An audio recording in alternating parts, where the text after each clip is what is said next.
السلام علیکم ورحمۃ اللہ وبرکاتہ۔ بسم اللہ الرحمن الرحیم۔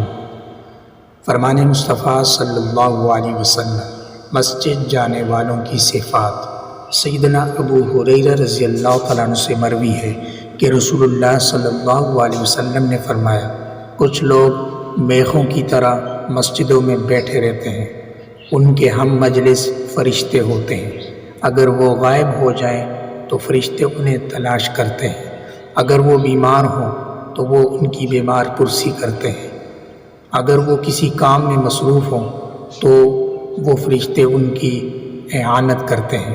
اور آپ صلی اللہ علیہ وسلم نے فرمایا، مسجد میں بیٹھنے والا 3 حسنتوں پر ہوتا ہے۔ نمبر 1، ایسا بھائی جس سے فائدہ حاصل ہو۔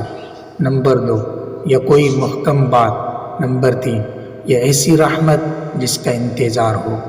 عن ابی ہریرہ رضی اللہ تعالی عنہ عن النبی صلی اللہ علیہ وسلم ان للمساجد اوتادا الملائکۃ جلساؤہم ان غابوا یفتقدونہم وان مرضوا عادوہم وان كانوا فی حاجۃ اعانوہم۔